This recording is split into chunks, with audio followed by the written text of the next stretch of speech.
Welcome to the Averils of Chipping Norton, Ipswich and Beyond Lives Recast, video number 13. Isaac Averill, a colonial life shaped by land, loss, and local power. Isaac Averill was born into the well-established Averill family of Topsfield, Massachusetts, the son of William and Hannah Averill. A birth is recorded on the 26th of January, 1671-72 Old Style. Yet Topsfield vital records offer no clear death for this child. Later secondary sources sometimes attribute a death on the 11th of June, 1680 to an Isaac Averill, but that record appears to refer to an infant born only 6 months earlier.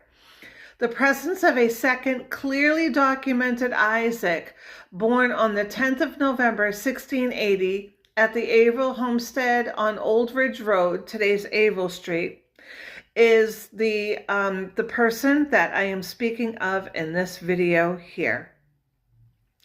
Isaac's childhood was marked by loss. His father died in 1691, leaving Isaac only 11 years old. After his mother's death, £5 from William Averill's estate were paid on Isaac's behalf, a reminder of the legal protections extended to children in colonial probate.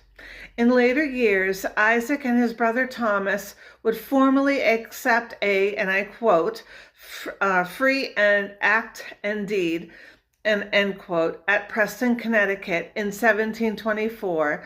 This signaled the final settlement of the family property matters and Isaac's full legal independence. By about 1703, Isaac had left Topsfield and relocated south, eventually establishing himself at Preston, Connecticut.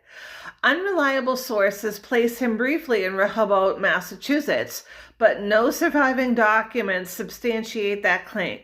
What is documented is that Isaac's sister, Mary Averill, married Silas Titus of Rehoboth in 1709, 1710 Old Style. Although Silas was, and I quote, of Rehoboth, the marriage itself occurred in Topsfield, illustrating how family and legal ties cross town boundaries without requiring permanent relocation. Later financial connections to the Bowen estate of Rehoboth further suggest kinship and economic networks rather than residence. On 7th of July, 1707, Isaac received a deed for land along the Patchong River in what is now Griswold, anchoring him firmly in eastern Connecticut. There he raised a growing family with his wife Esther. Their children were daughters Hannah, born 1710, Esther, 1712, a son Isaac, born about 1713, who died sadly in infancy, and son Samuel, 1715, Daniel, 1717, followed by Sarah in 1721, Moses in 1723, and finally Ruth in 1724. These births trace the steady rhythm of a colonial household shaped by both joy and loss. Isaac was not merely a landholder and farmer, but an active participant in community life. In 1714, he sold land to Jacob Burton and was identified as a granary man, a role reflecting responsibility for the storage and regulation of grain. In 1716, he served as clerk of the North Society of Preston, placing him at the center of one of the town's most contentious debates, the location of the meeting house. The controversy split the community along geographic lines.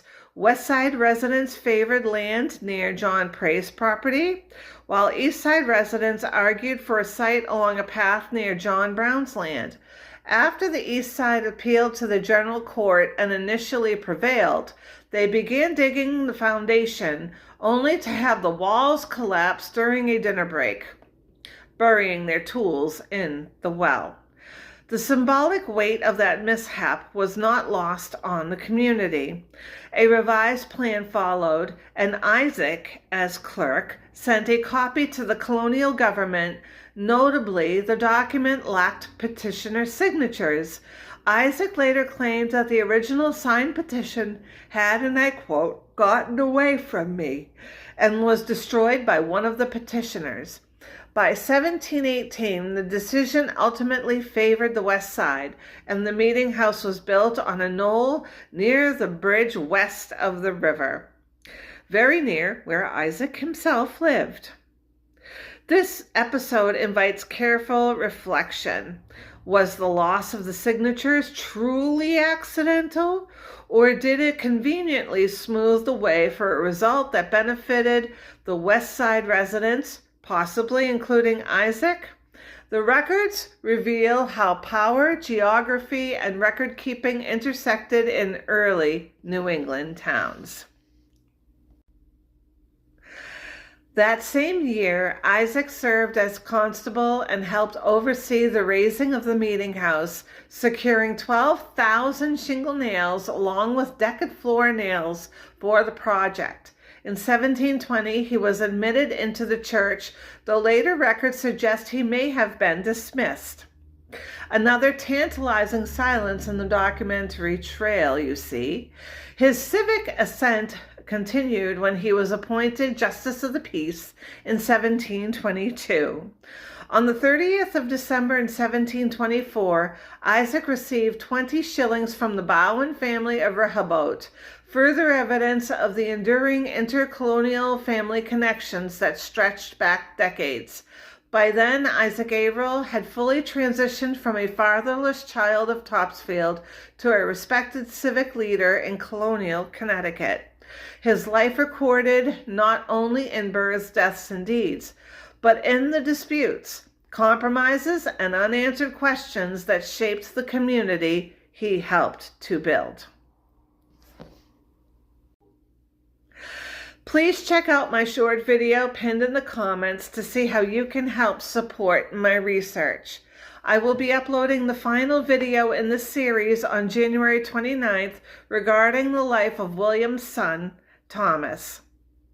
Thank you.